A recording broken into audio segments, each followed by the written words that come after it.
ቬሮኒካ በትልቁ ነው እስካሁንም የምትጽፈው ስለ ቴዲ።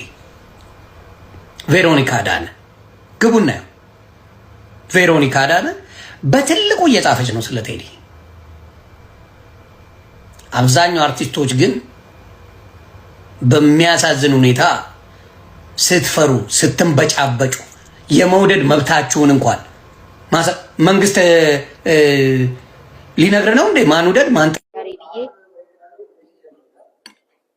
ከብዙ ቆይታ በኋላ አርቲስቶች ትላልቅ አርቲስቶችን ሰብስቦ ሽምግልና ልኮ በክብር እግር ተንበርክኮ ስሞ ጋቢ አልብሶ ሽማግሌነት ጠይቆ ሽምግልና ጥልኮ እሺ ተብሎ ተፈቅዶለታል። እንኳን ደስ አለ ያሬድዬ፣ እንኳን ደስ አለህ፣ እንኳን ደስ አለህ። እንግዲህ በዚህ አጋጣሚ ሊያሾ የምታስተላልፈው ለወለድካቸው ልጆችም እንግዲህ ተቆራጭህን እንዳትረሳ ነው ምልክ ያሬድዬ። ምክንያቱም ያሬድ ነጉ ተቆራጭ አያደርግም ለልጆቹ አይቆርጥም እየተባለ ወሬ ከሰማን ያሬድዬ ደግሞ ልንሰድብህ ነው። እንዳትሰደብ ቅድመ ጥንቃቄ ለራሴ አድርግ። ወደፊት ትዳርን እግዚአብሔር ይባርክልን።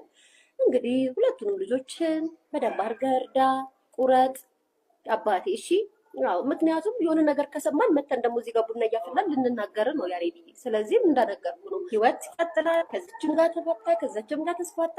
ህይወት ካልተስማማ ከሚስማማው ጋር መሞከር ትችላለህ። ግን ደግሞ የወለዱልህ ሴቶችን ሪስፔክት አድርገህ መርዳት ያለብህን ረድተህ መስጠት ያለብህን ሰጥተህ እንድትኖር በዚህ አጋጣሚ አስተላልፋለሁ። መልካም የትዳር ዘመን ይሁንልህ እላለሁ። አመሰግናለሁ ጋይስ።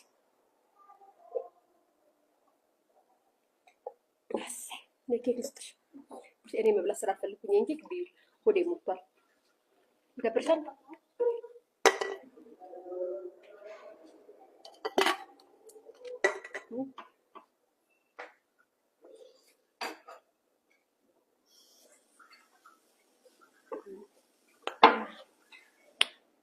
አሁን ደግሞ ሁለተኛው ዙር ላይ ይገባሉ። ያሬድን ጨርሻለሁ።